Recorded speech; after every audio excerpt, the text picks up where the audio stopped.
دعوة الكتاب والسنة وعلى منهج السلف الصالح.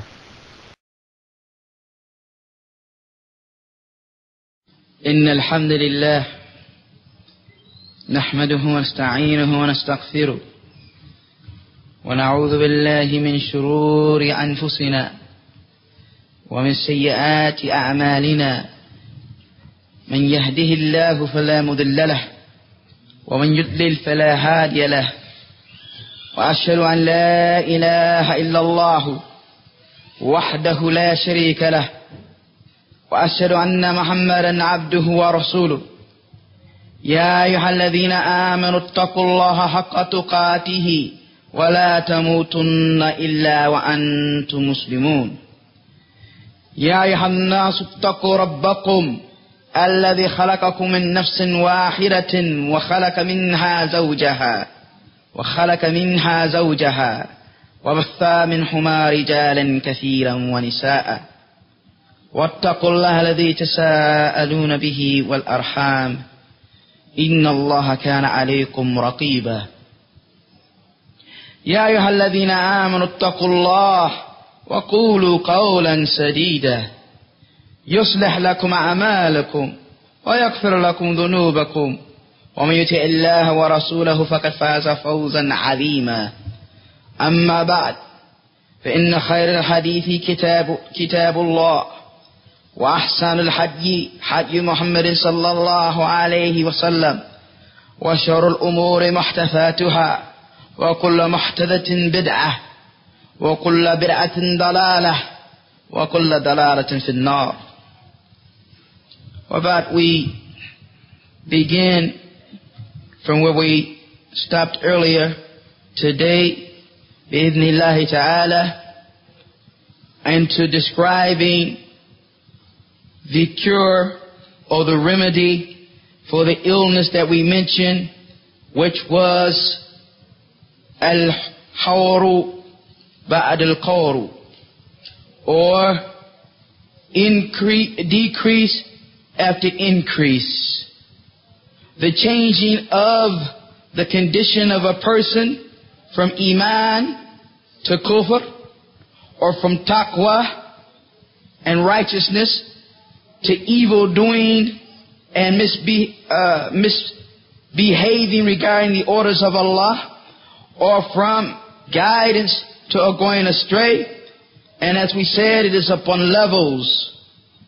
So if an individual was upon istiqamah and was upon righteousness, and then they go back up on their heels, then one fears for that individual su'al khatima, a evil or bad ending. And this was from the characteristics of the Salaf, that they would fear a bad ending, so therefore they would watch their actions and their behavior. But what are some of the reasons behind this matter of backing up after having been steadfast, of getting misguidance after having had guidance, of going astray after one was upon the straight way, of becoming someone who it's easy for the individual to commit sins when prior to this it was a hard and very rare, or at least difficult issue for that individual to fall into sin.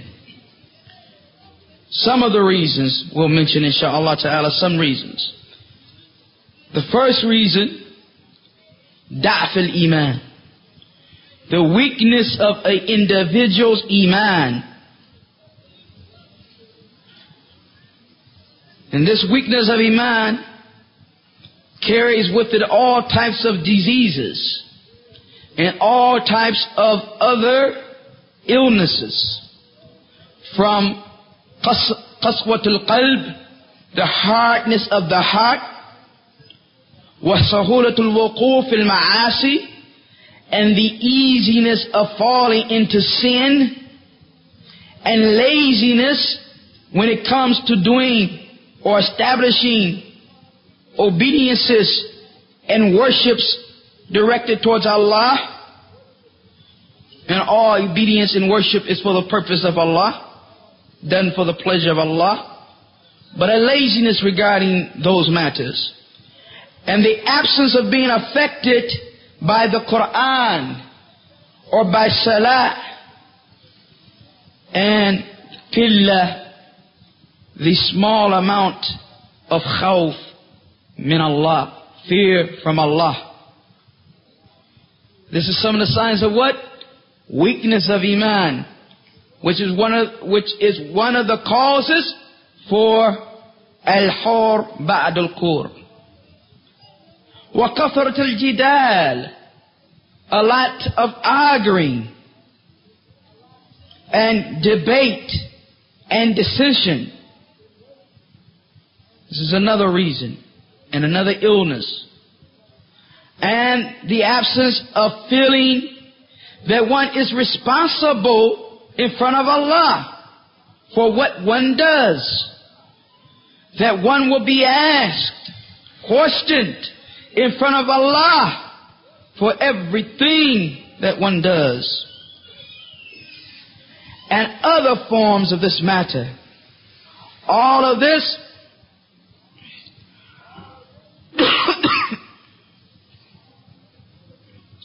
many of the reasons that takes place is al-ibtiad, staying away or being far away from arufqat as-salihah, from righteous companions.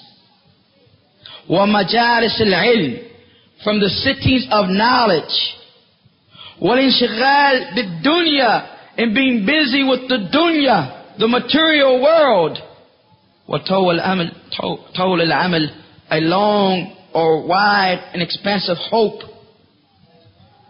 Wartikab al-muharramat, falling to that and embarking upon that which is haram. So if the iman because of that becomes weak, you find that the condition of that individual who has that weak iman will change. From being someone upright, from being someone righteous, to being someone astray, and being someone corrupt, and being someone who is going in the incorrect way. So first and foremost, there must be a treatment. There must be a treatment for this weakness of Iman. And that is by being sincere, having al-ikhlas. Al-ikhlas, as we mentioned in the previous sitting, has its greatest, or some of the greatest benefits of ikhlas. It is of paramount importance that the individual be sincere, that the actions be done for Allah tabaraka wa ta'ala and Allah alone. And to reflect, another remedy for weakness of Iman is to reflect upon the Quran. Reflect upon the meaning of the Quran. Contemplate the meaning of the Quran. Wal khawf min Allah. And to fear Allah tabaraka wa ta'ala. Fearing Allah tabaraka wa ta'ala, which is those who know Allah, fear Him the most. To recall the greatness of Allah tabaraka wa ta'ala.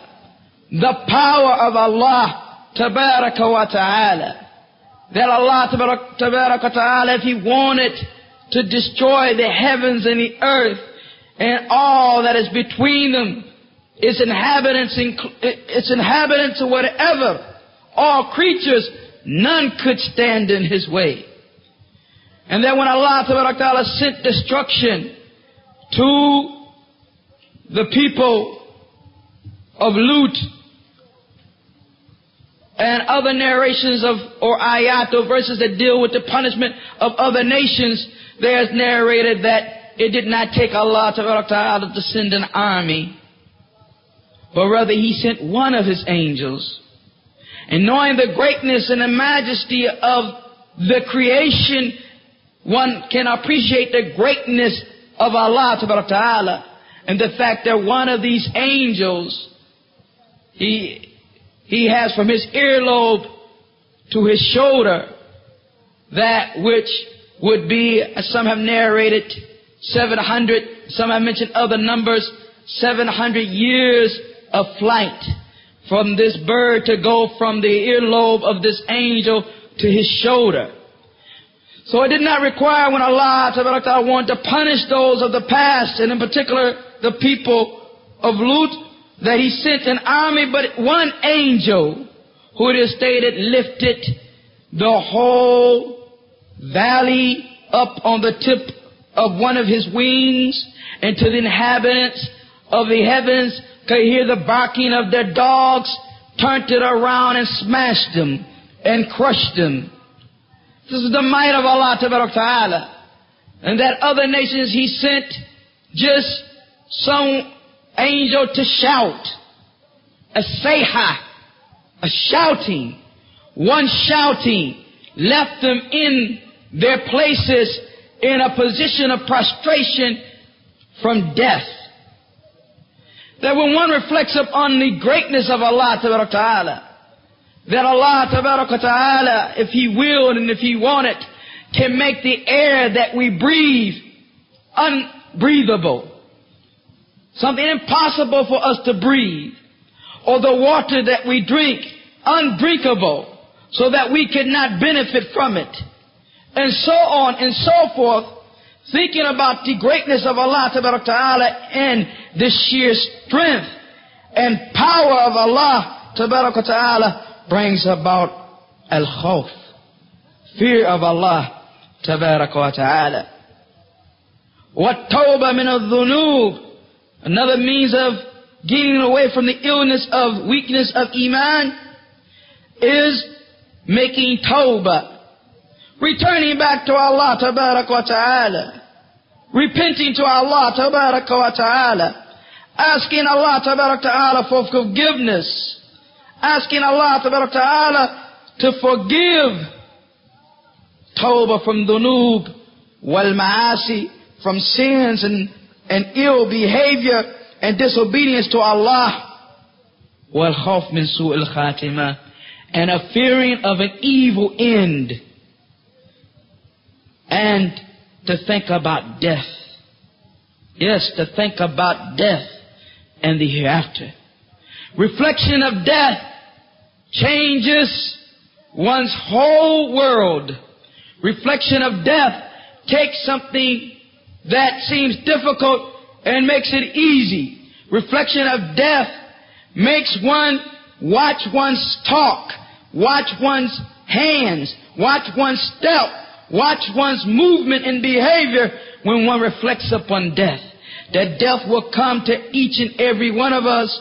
There is no doubt about that.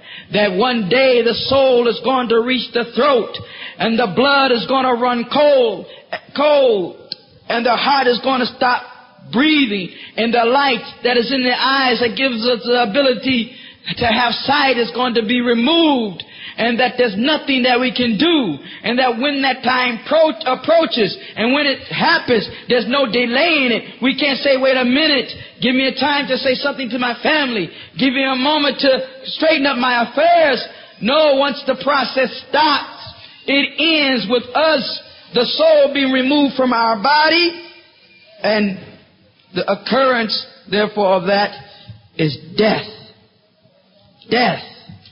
Thinking about death and thinking about the akhirah, the last day, and all that will happen in the last day, from the punishment of the grave, and before the punishment of the grave, and the tightness of the grave, and the darkness of the grave, and the answer or questioning and test of the two angels, and coming out of the grave, and being barefooted, naked, and uncircumcised, and being on the day of judgment where all the multitudes will be gathered, until there's no room to move, until you can't go forward and you can't go backwards, you can't go to the left and you can't go to the right, and some people will be upon their faces, and the punishment of Allah Ta'ala will be severe. You will see the children's hair turning gray, and the women who have their load dropping their load. You will think that people are drunk, but it is not drunkenness, but rather the punishment of Allah shall be there. Thinking about the akhirah, the hereafter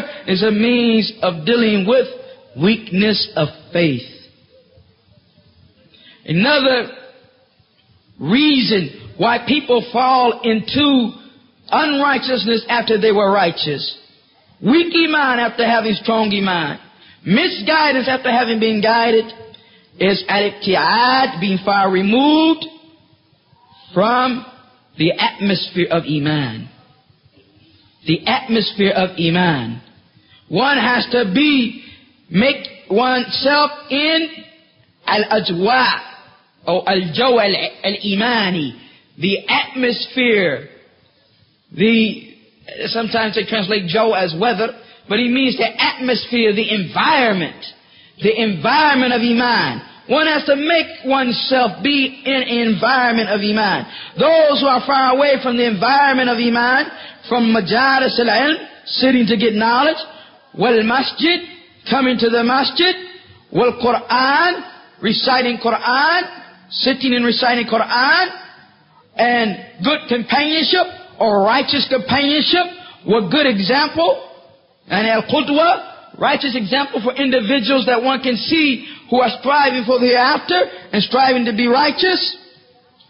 Wa qiyamul layl, making salat at night. Wal adhkar, and remembrance of Allah. And other than that, when people remove themselves from the environment of iman, it leads to backing up. It leads to going upon one's heels. Falling back upon one's heels. It leads to an individual going in the wrong direction and turning away from what is right. So when a person, Muslim, man or woman or child, is removed from righteous brothers or righteous companions or righteous sisters for a very long period of time, for instance traveling or because of their job or something of this nature, they lose the environment of iman. And when they lose the environment of iman, it weakens them. It weakens them. And when they are weakened, they turn away from that which they was on, or they become weak in their sticking to what they used to stick to of deen. And if this is not caught by the person, it can be a matter of destruction or a means of destruction for that individual. The great Imam of the Sunnah, Hasan al-Basri, rahimahullah, used to say, Ikhwanina, our brothers, aghla indana min ahlina, are more precious and expensive to us than our families, and the wife and the children. Ikhwanina, our brothers, aghla, are more precious, more expensive, more dear to us than our family. Because our family reminds us of dunya. We want this. We need this. Let's go here. Let's go there. Well, what about this? Well, what about that? Reminding us of dunya. But our brothers remind us of the akhirah.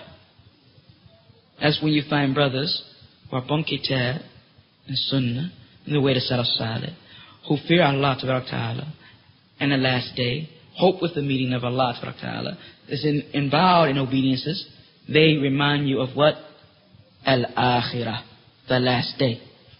So, or the hereafter, upon the Muslim is to guard himself and to make sure that he or she strive against the desires of itself, to make sure that they place themselves in atmospheres of iman. In atmospheres of iman. And this is something that we have the opportunity to do. First, we have to make the house an house of iman. Make the Bayt Muslim. Make the house of a Muslim. This is a very important factor that I heard over 15 years ago. Sheikh Abu Bakr Jabir al-Jazairi, Hafidhahullah, that man who has been teaching Tawheed and Tafsir in the Masjid of the Prophet sallallahu alaihi wasallam for well over 40 years or more, in a series of lectures he did upon the corruption of the society. Corruption of the society, he dealt with this issue that the house of the Muslim must be the house of a Muslim. The house of the Muslim is not a mal'ab, not a playground. The house of a Muslim is not a disco. The house of a Muslim is not a cinema. The house of a Muslim is where you find Quran. And he used to say, Hafidahullah, that what is this zeal or want by others to hear the voices of those who sing and so on and so forth, music and all of this, when we have some of the greatest reciters of Quran, the likes of, and we're talking about their recitation. We're referring, alayhi to their recitation, not necessarily the aqeedah or their minhaj. We're talking about their recitation. For if the individual, when he wanted to listen to something, was concerned about aqeedah and minhaj, he wouldn't listen to anything that has any connection with music, which is the Quran of shaitan. He said we had the best reciters, the likes of Tablawi, the likes of Abdul Basit, the likes of Husri. And we can go further to those who now we know present day, other than Al-Mishawi, but Al-Hudayfi, and the Aimma of the various masajid, and others. The house of the Muslim should have that playing, listening to the recitation of Quran. In this Quran, the house of the Muslim has in it Quran, has in it the remembrance of Allah, has in it sajda and ruku, has in it serenity and peace, has in it talking of good, to such a degree that the Prophet ﷺ said that or the one who Allah wants good for. And this is from the families. The family, the husband, wife, and children. The one who Allah wants good for, He places between them rahmah. He places between them mercy. O kama qal alayhi salam, that if there is good in them, they have between them rahmah, a mercy, so that the house becomes, after the masjid, a refuge from fitna, a refuge from confusion, a refuge from the call to desires, a refuge from that. The house of the Muslim becomes the house of a Muslim. So who is it that comes in our house and say, bring in a television so that you can witness the kuffar and learn how to act from the kuffar and learn how to dress from the kuffar and learn the ill and sick diseases of the kuffar? Who is it that puts a gun to our head and said, bring in your houses those magazines that impress you about the kuffar? Who is it that brings any of this, that forces us to put down the Quran and let it collect dust on a shelf, that forces us not to teach our children or take 15 minutes or half an hour out today to teach them to keep the book of Allah or the sunnah of the Messenger sallallahu alaihi wasallam or some wisdom of the Salaf Salih? I don't think anyone is forced. Anyone is forced. And if you go further, who is it that has us hooked up to our houses? These issues such as satellite dishes and cable and so on and so forth, and to witness things that maybe even shaitan would be ashamed of. Who is it? No one. For upon the believer is to build, to, if you will, construct environments of Iman. Environments of Iman. And this is a very important matter.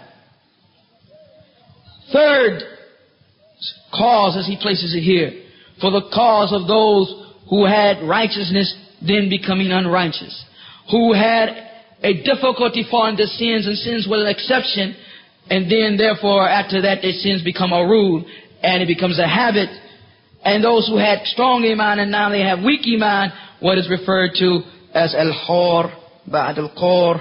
Another reason is the oppressiveness of the society that we live in. And this is not just the society in the countries of the kuffar, but even the societies in Muslim countries. Even though it's less No doubt about that. Even though it's less, what he refers to here, he means in general. And of course, he's referring first and foremost to the Muslim. When I read these words, you will understand that. So if that's the case with Muslim and Muslim circumstances, what about the one who's surrounded by the oppressive society, and what was meant by the oppressive, or the push of the society upon an individual who is sticking to his deen? What about that? The influence of the kuffar, the influence of those who are evil upon this type of individual. He said the societies that we live in, the Muslim who's trying to stick to his deen, is that he mixes with individuals who aren't concerned whether or not they disobey Allah. And in our case, we mix with people or around people who aren't concerned by whether or not they commit shirk and kufr. So what about disobedience? As it says, after kufr and shirk, everything else is light. So you can see that he's referring to the Muslim countries first, but we have to focus also and know that if this is the case there, then our condition here is even worse, and so we should pay attention to that. So we mix with individuals who don't be concerned about the commission of sins. One is over here singing the songs and listening and calling to music. The third one is smoking cigarettes or whatever. The fourth one is reading dirty magazines or magazines that have no benefit. The fifth one is one whose his tongue is not safe from ghiba, backbiting, and cursing, and swearing, and making fun and mockery of the believers. So this Muslim who sticks to deen, when he comes to one of these settings, or is invited to a walima, or aqiqah, or whatever, he finds all type of munkarat, all types of evil matters. And he finds conversation taking place about matters of dunya, either about trading or tijara, buying and selling, or about a person's wadhifa, particular business or position that they have in the business world, or about wealth, or about acquiring of properties or money or whatever, and the problems of the dunya and others than that, until it is a matter of placing into the hearts, based upon the conversations, based upon what people are talking about, a deep love of dunya in the heart. A deep love of dunya in the heart. So therefore, the hearts become hard. And a person backs up on their sticking to the deen of Allah. And they back up from their being righteousness. If this person like this has been oppressed by his environment to this degree, mixing, just the mere mixing in this way affects him. If you add to that, that he's also has been tested with some wealth. He got some money to spend. And you add to that maybe also one or the other, he may also be tested with a wife, or if it's a sister, a brother who has weak iman, or children that are like their father if he's weak in iman, or like their mother if she's weak in iman. He will not be able to be fixed and firm upon his deed. And he will leave those matters and leave being righteous, and leave being upright. And then, if you find that he mixes with his kith and kin, and like I said once again, he's referring to the Muslim family. So what about the kuffar? If your family members are kuffar. If he mixes with his kith and kin and his neighbors and his peers and knowledge and so on and so forth, he finds words that are distasteful and mockery, open mockery or hidden mockery. And he finds people who try to advise him to be balanced, that you're going to extreme. Your thobe is too far above your ankle. Why you have to let your beard grow that much? See the type of nasiha he's giving. Yes, the Prophet ﷺ said ad-deen nasiha, but not this type of nasiha. This is the type of nasiha he's giving to back up from what he's on.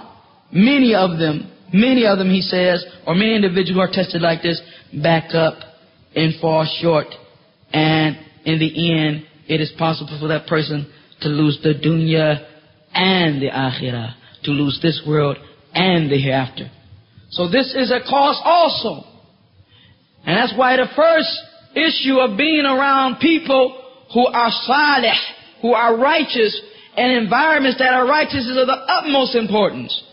Because when you begin to mix with those who don't mind smoking cigarettes, even though it's haram, they like to say makruh.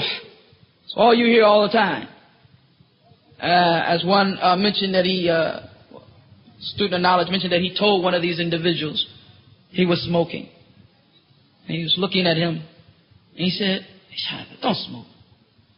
So he said he inhaled a big amount into his mouth and brought it out of his nose and said, a makruh yani? And he said, makruh. This is the type of mentality that you're dealing with. It's not makruh, it's haram. So this is, when you mix with these type of individuals, it can be dangerous. Another issue or reason that people go from corruption, from being correct or upright to corruption, from being righteous to becoming unrighteous, from being strong in their belief to becoming weak in their belief, is da'f al-tarbiyah al-dhatiyah. Their personal tarbiyah is weak. Their personal education Islamically of themselves and cultivation of themselves is weak. Because if the Muslim don't make sure that and watch himself and guide himself and make sure that he cultivates himself and strives against himself, he will fall back up on his heels.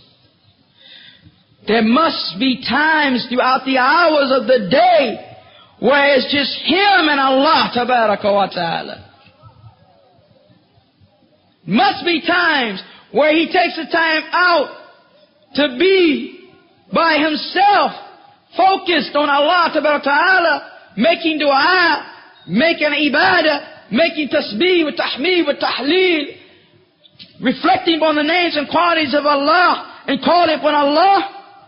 He must have those times throughout the day. Where those times where he judges himself, calls himself to account, as Umar ibn Khattab, Amir al-Mu'mineen, the Farouk of this ummah, used to say, call yourself to account before you are called account. Call yourself to account before you are called account. So the believer takes some time out of the day to look what's for himself, what has he done in benefit to himself, of good deeds and righteousness and whatever, and what has he done that's harmful to himself.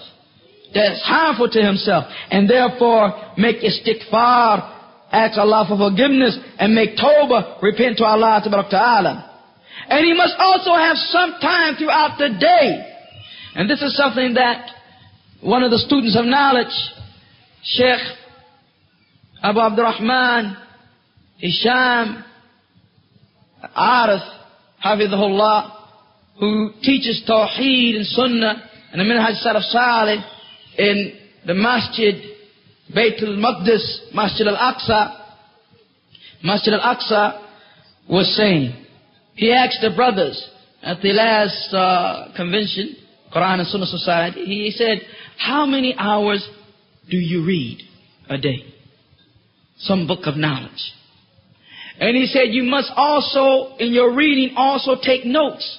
You must get in the habit of writing. For this is keeping in accordance with the sunnah that the Prophet ﷺ established when he said, keep knowledge through writing. قَيِّدِ الْعِلْمِ بِكِتَابِ. Keep knowledge through writing. So actually physically writing down. And you found that the scholars of the past had books that they call fawaid, benefits. A daftar, if you will, a notebook for benefits. You hear something beneficial, doesn't have to be under any specific title or anything else. You write down the benefit. Who said this?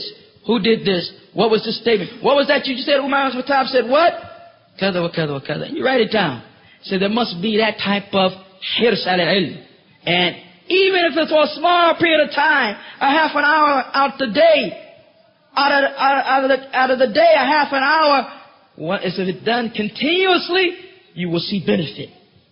You will see benefit. You will see yourself grow and reach a level that you didn't think you was going to reach. Because as they say, a journey of 1,000 or 1,000,000 miles begins with a footstep.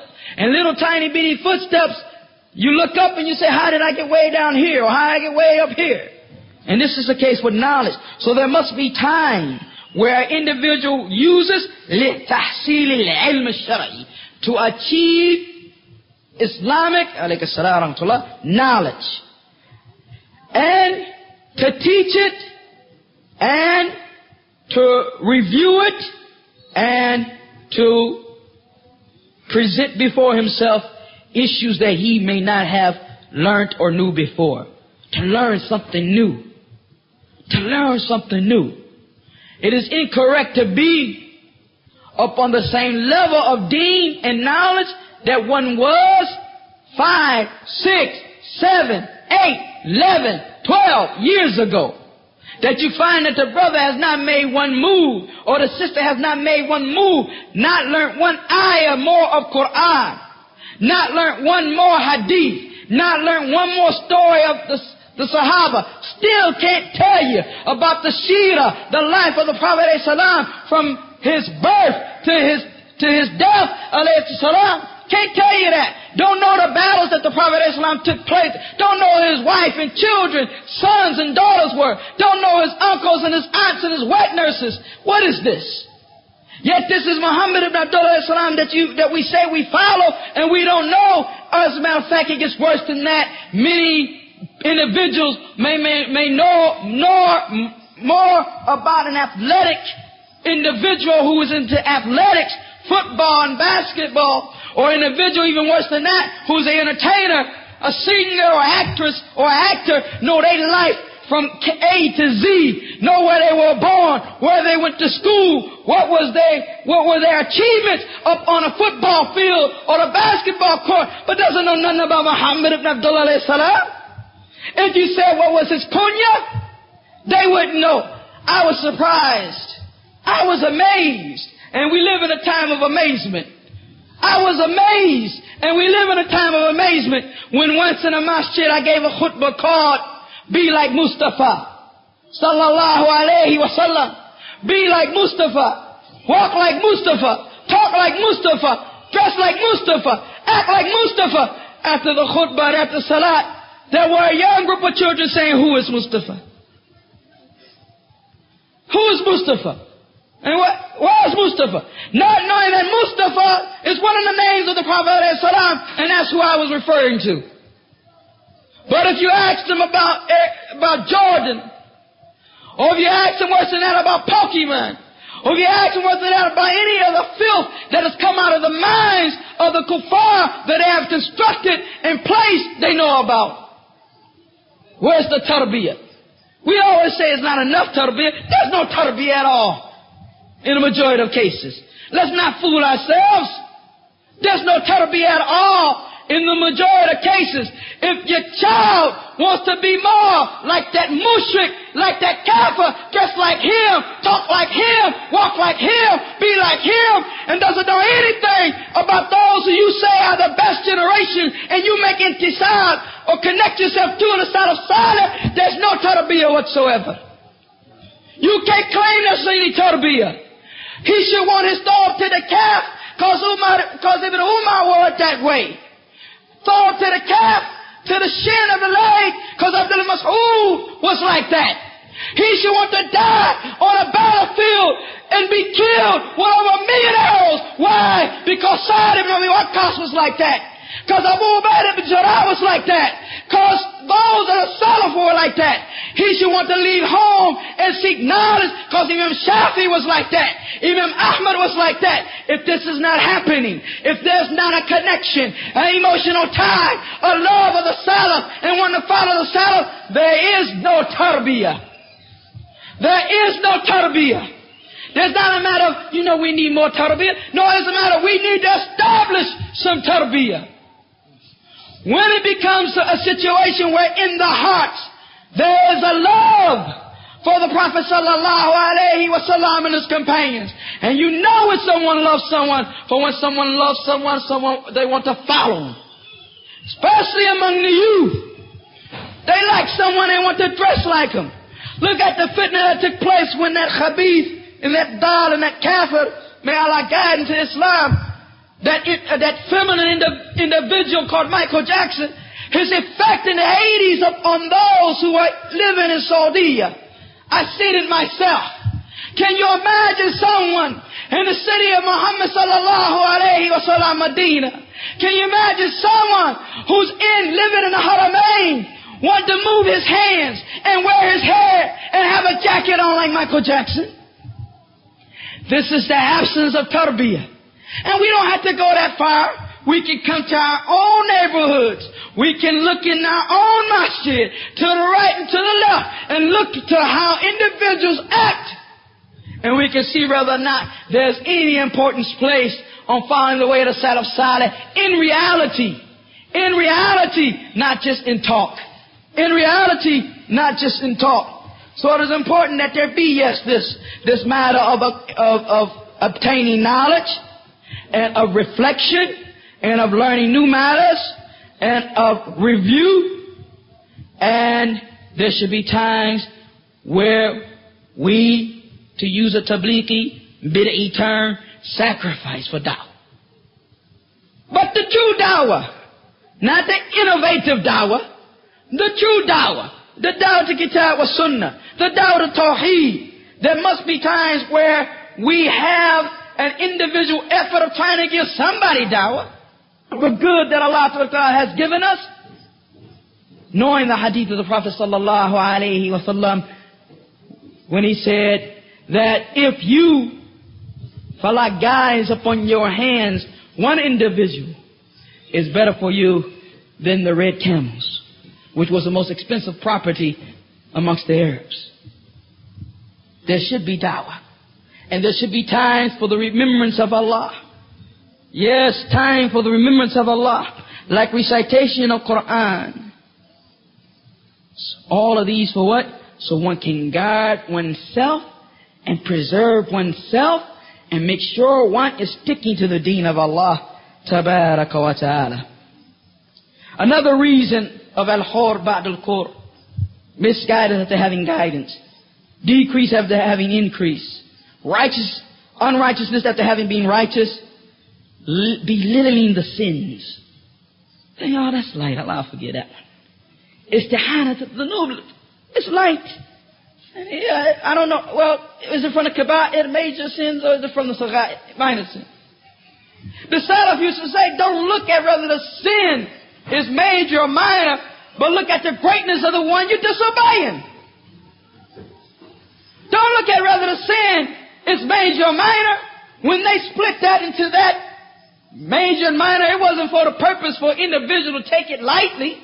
Just like when they split bid'ah up into bid'ah that is mukaffara, and that makes you a disbeliever, and bid'ah that's mufassaka or makes you a fasiq. It wasn't for the point that bid'ah is easy. No, kulla bid'atin dalala. Every bid'ah is going astray.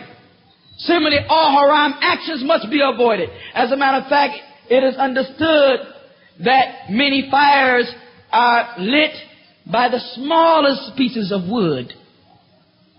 And that a pebble after pebble after pebble, you have a mountain there. And the believer sees his sin, as related by Mujahid in Bukhari, as a mountain about ready to fall upon him. A mountain about ready to fall upon him. And a hypocrite sees his sin like a fly. All he has to do is use his hand to shoosh it away. Looking at matters of sins as light is another reason why people back up after they was going forward, become unrighteous after they were righteous.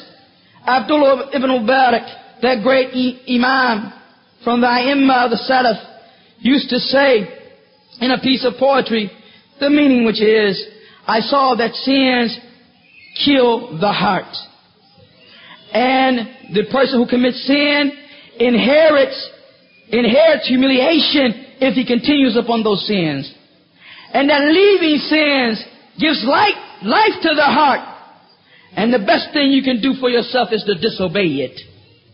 And the best thing you can do for yourself is to disobey yourself. The self want many things. The self want temporary satisfaction at the cost of destruction and punishment that it can't bear. The self want ease and relaxation and a fulfillment of desires on the spot.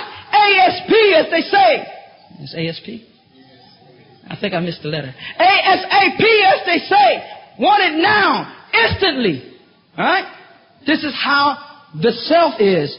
That's why he says, khayrun li nafsika. It's better for yourself to disobey it. And you'll find every time you disobey yourself, you come out better. Every time you disobey your desires, you come out better. Well, I'm glad I didn't do that. I started to do that, but things come out better. وَخَيْرُ لِنَفْسِكَ وَإِسْيَانُهَا. And the best thing for yourself is to disobey it.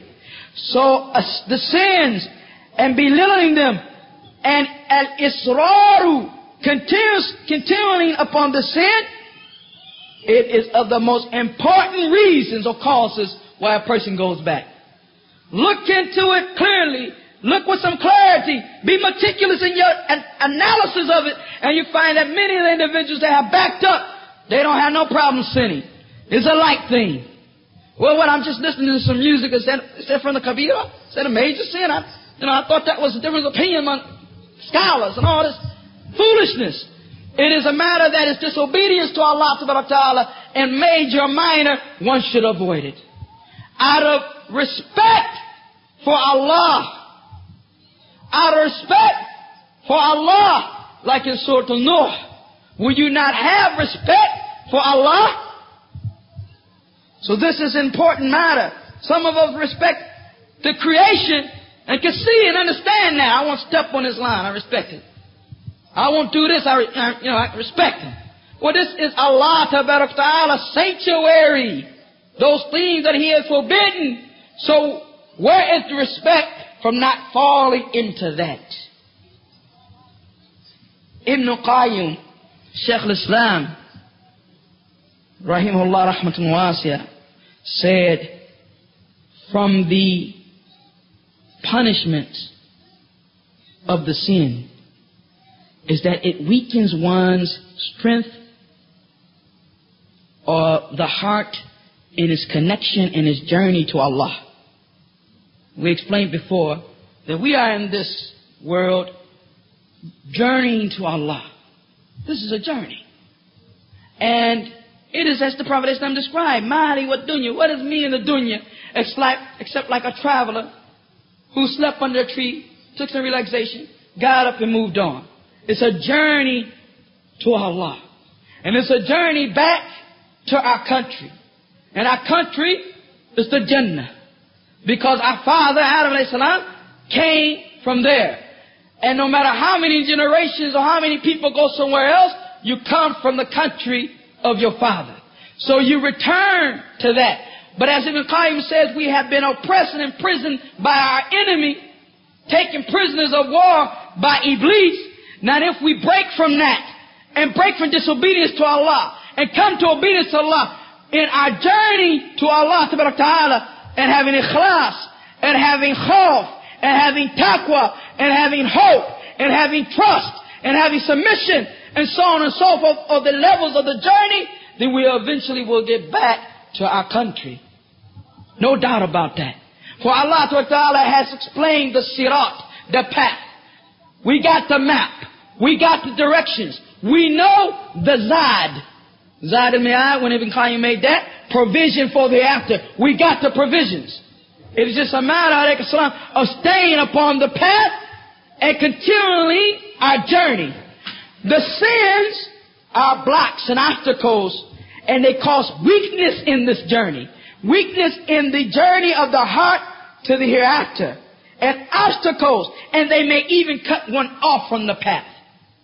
The sin would be similar to a highway robber coming to you and taking your provision and kicking you off the road and leave you in the middle of the desert. The sin would be similar to a mountain being in your way and you can't move it and you can't get around it. So it weakens it. He says, this obstacle and so on, or cuts off one path of sin, or weakens one, that it doesn't do worse than that, which is turn a person all the way around and send him traveling in a totally different direction. Send him traveling in a totally different direction. So the sin is a veil and veils of darkness that stop the individual from achieving his or continuing along his journey, and they can turn around his search.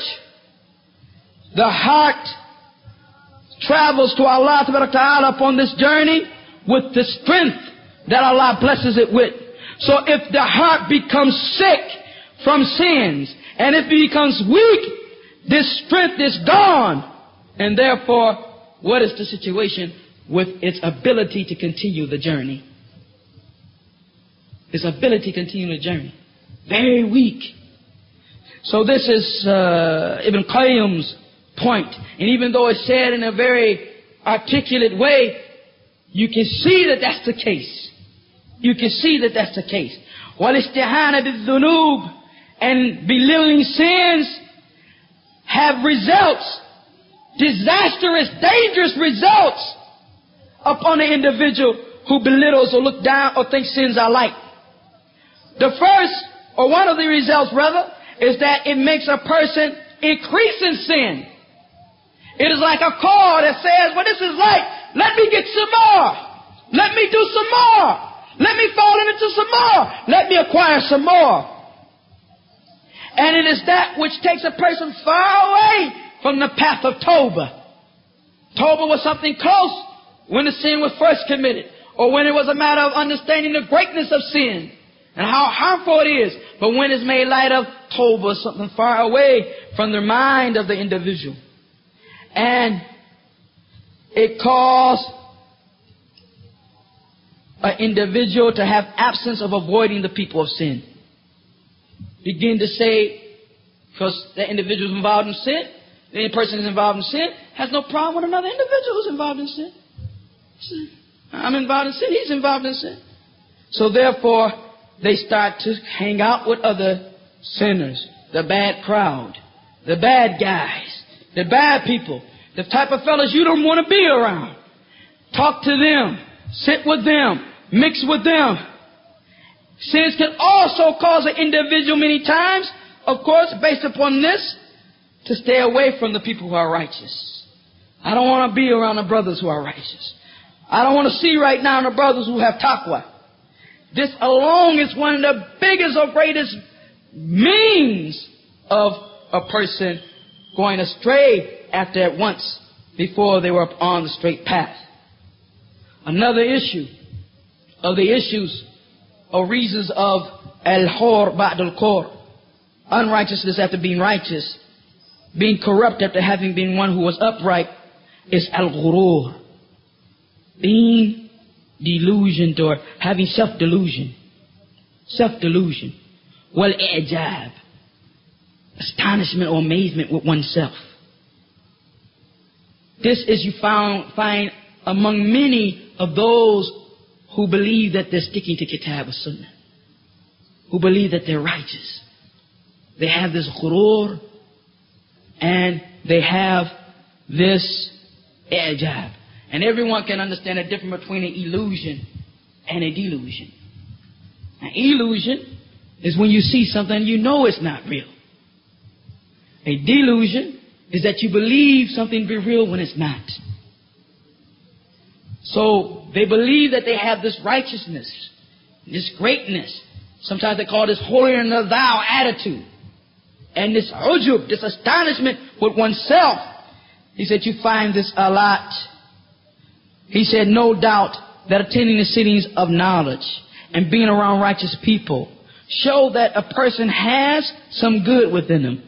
But if this self-delusion and astonishment enters upon a person, it has the effect of making this person think that they're perfect or that they're more complete than others. And therefore he doesn't feel a need to increase his effort. I'm doing well, doing fine, I'm righteous. No need to do any more. I attend circles of knowledge, those other people don't. I'm in the masjid, other people aren't. So this is this type of ghurur or amazement. So therefore this individual doesn't try to do more khayr, doesn't try to do more righteous action. When a person becomes astonished with oneself, there comes away from his heart the fear of a bad ending. And he feels safe from being led astray after having guidance. And this is from a sign of the weakness of his self. And it is of one of the means of a person turning away and going the wrong direction and getting misguided after having guidance. And when one becomes amazed and astonished with oneself, he begins to become busy with the faults of others. And he doesn't try to deal with the faults of himself. And because the self needs to be dealt with, so therefore this ghurur must be dealt with. This ghurur, this self-delusion, this amazement. I'm more righteous, I'm more good, I'm on istiqamah, I'm more ilm. A safety from dalalah. How can one feel safe from being led astray? There are two matters and both of them are kufr. One of them is to lose hope of the mercy of Allah, to give up. The other is to feel safe from the plotting of Allah. To feel safe from Allah Ta'ala punishing one for one's misdeeds. Safe. That is also kufr. It's kufr. So this has to be understood also.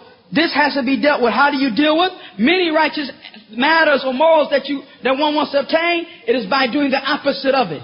If one finds himself selfish, it is for them to become generous. If one finds himself arrogant, it's for them to be humble. Similarly, in this way, he has to have humility, he has to have fear, and he has to work on the correction of his faults before starting with anyone else. Work on his fault before starting with his wife.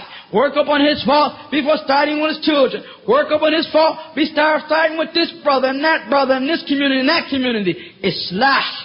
Start with oneself first. And tawbah. Repenting to Allah tabaraka wa ta'ala.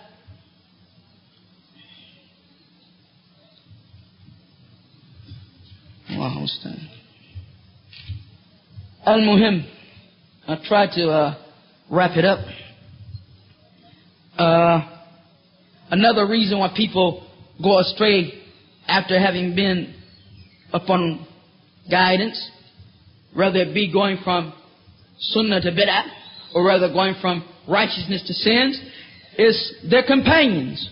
A sadiq or a sahib, their companions. The people you sit with has an effect upon the person's path and behavior. There's no doubt about that. If the friend that one is with looks at bad films, or looks at bad magazines, or listens to music, then that will have effect upon the one who is a companion with him. These type of mukhalafat, alayhi salam, or matters that are disobedience, comes in between two companions, and the companion doesn't forbid it, but rather he lets that slide and lets this one slide, then pretty soon it has an effect upon him. Has an effect upon him. And therefore, you could have a companion also, less, of course this is a lesser of an evil than that, but one who's short in his ibadat. He sees him short in his worship, so he stops doing sunnah. He doesn't do sunnah ratiba, he stopped doing sunnah ratiba. This is what? The effect of what? Companionship. And it can go to such a level that if your friend backs up and your companion backs up, you back up. You back up. So therefore, لا بد من اختيار الرفيق الصالح. It must choose a righteous companion. The one who will help one be upon obedience to Allah Ta'ala. Like it says in the hadith, الرجل على دين خليله. الرجل على دين خليله. The man is upon the deen of his friend. So look to who you befriend. And there are many other reasons that lead to this misguidance after having guidance. Weak iman after having strong iman. And sometimes, as we said, bid'ah after having been on sunnah. And kufr and shirk after having been on iman and tawheed. One of it is having weakness in one's strength of sticking. And not having the patience to deal with the difficulty. For one upon the deen of Allah Ta'ala will be tested. And there will be storms of fitna. The fitna of desires and the fitna of doubts. There will be good days. There will be happy days. There will be nice situations. And there will be circumstances that are difficult. This requires a person with strength and steadfastness and sticking and patience to deal with those type of matters. Another matter we mentioned is total amal. Having this viewpoint that you're going to live a long time when death is closer than the shoelaces. Wal-ghulu, being extreme is another reason why some people, you find them extreme. Overnight, he has a lihya. Overnight, his clothes to his ankle. Overnight, he's on sunnah. Overnight, his kitab. Overnight, his books of aqidah. Overnight. He's so hard up on the people and extreme. And then the next day, or 2 days later, or a year later, he doesn't have a beard. He doesn't even come to masjid. Ghulu. Extreme. And being shadid upon himself, placing upon one's shoulder what one cannot bear. More than one cannot bear. Forgetting the fact that Allah Ta'ala does not place a burden upon a soul more than it can bear. Some of us make the deen hard. Some of us make it extreme. The Prophet ﷺ would not have the choice between two matters, both of them being halal, except he would choose the what? The easy. We act as if we can somehow be better than Mustafa alayhi salam. I want the hardest. This is not the way. And this leads to a person backing up. Because the self can only take so much. So therefore, after a year of this extremeness, one comes to a point and says, wait, what am I doing? And backs up from everything.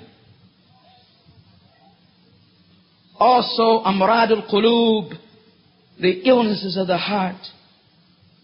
Wa afatul lisan, and the mistakes of the tongue. And the illness of the heart are many. Riya, to be seen, kibr, pride, so on and so forth. Afat al-lisan, or sicknesses of the tongue like ghiba, backbiting, namima, slander, and so on and so forth. Lying and cursing and all of this. These are also means that lead to what? A person being unrighteous after they were righteous. Another reason, he says, da'af al-shakhsiyya. That the person with himself has a weak personality and there finds himself always following other personalities. Since he has a weakness in personalities, his personality, his Islamic personality is weak, he finds himself following other ashkhas, other personalities. This will lead eventually also to a person turning away after they were straight or being misguided after they had guidance. Now, so there are many reasons. And he mentions some of the ways or the remedies, and we must mention a few of them just to make it balanced, inshallah. Most important issue, he says, is al-ikhlas, sincerity, was-sidq, and truthfulness with Allah. This is the best means of achieving istiqamah, uprightness, and salah. Ibn Qayyim raheemahuallaah says, one finds difficulty to leave that which one is used to, and what is one habit, the one who leaves it for other than Allah. But the one who leaves matters of disobedience and sins, and those things that are wrong for Allah, and leaves them truthfully, sincerely for Allah, he only finds difficulty in the beginning of leaving it. And this is so Allah tests him to see if he's truthful or not, or he's lying. He wants to leave the sin that he's been doing. Says, I'm sincere to Allah. Allah may give him the opportunity and test him. He'll find some difficulty at first. And this is to see that if he's truthful, he'll fight himself. He'll fight his desires. He'll strive to go against it. And if he's lying, that won't be the case.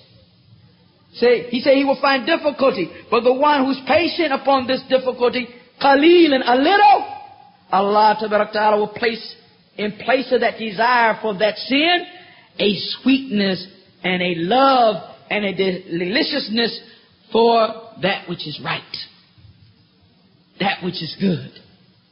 And this has been narrated in many ahadith, that he who leaves looking at that which is haram, Allah Ta'ala will give him, some of the hadith said, courage, and Allah Ta'ala will give him strength. And that's why you find those who have the most courage and the most strength is those who turn their eyes and keep their eyes away from that which Allah Ta'ala has forbidden. He who leaves something for Allah, Allah will give him better than that. Man taraka shay'an lillah, Allah gives him better than that. All the time. Leave this sin, Allah will give a righteous deed better than that. Of course, it's not, the sin itself, of course, the righteous is better. But it means Allah will replace it with something that you could not have imagined. Something that you could not have imagined. But it has to be what? Sabr. Patience. And it has to be a willing to go through the examination and the test. Second matter, as he mentioned before, al-khawf min su'al khatima. Al-khawf min su'al khatima. Fear of a bad ending. The mu'min as-sadiq, the true believer, must fear a bad ending. And stay away from anything that will lead to that. Did you not hear that Yusuf alayhi salam said, Tawaffani Musliman. Oh, Allah calls me to die as a Muslim. وَالْحِقْنِي بِالصَّالِحِينَ, and place me with the righteous. And all the prophets of Allah were making dua like that. They were making dua for what? For a good ending.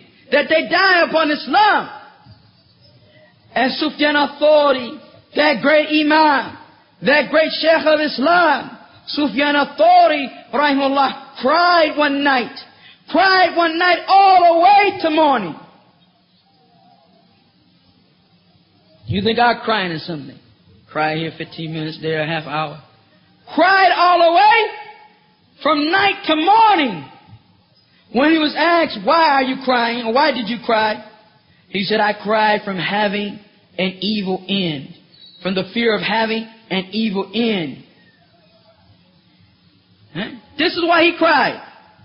And called Al-Imam Barbahari, the great Imam Al-Barbahari, the people, the one of Sharh al-Sunnah, radiyallahu anhu ardahu. Wa'alam, he said, you must know that it is a must upon the servant that he has with him a shafaqah, abadan, a mercy and a fear connected at all times. Because he doesn't know upon what he will die. He doesn't know how his life will end. And he doesn't know in what condition he will meet Allah Azza wa Jal. But, therefore, he should be about doing what? Every deed of good he can. Every deed of good he can. Another help in this regard is to continuously do the righteous action. Don't start one action, a righteous action, then stop. Start Qiyam al-Layl or Tahajjud and then start. Start memorizing the Quran and then stop. Verily, most love deeds to Allah is those which are continuous, even if they're a small amount. Also, taking certain times to hear admonition, Mu'idah, death, the hereafter, the grave. Not every day. That's not the way of the Salaf Salih. But every so often, as Ibn Mas'ud said, the Prophet ﷺ used to choose times to give us Mu'idah. Because he did do it every day, fearing that we'd become bored with it. And there are other means of making sure, or hoping, because no one can make sure except Allah, but hoping that one will be upon istiqamah. This is just some of what we were able to mention in this sitting. We hope that it benefits us and it benefits all who listen. And we ask Allah Ta'ala to make it sincerely for His face, not having any riya or sum'ah. Very Allah is able to do all that. Wa sallallahu ala nabiyyina Muhammad wa ala alihi wa ashabi ajma'in wa jazakum Allahu khair.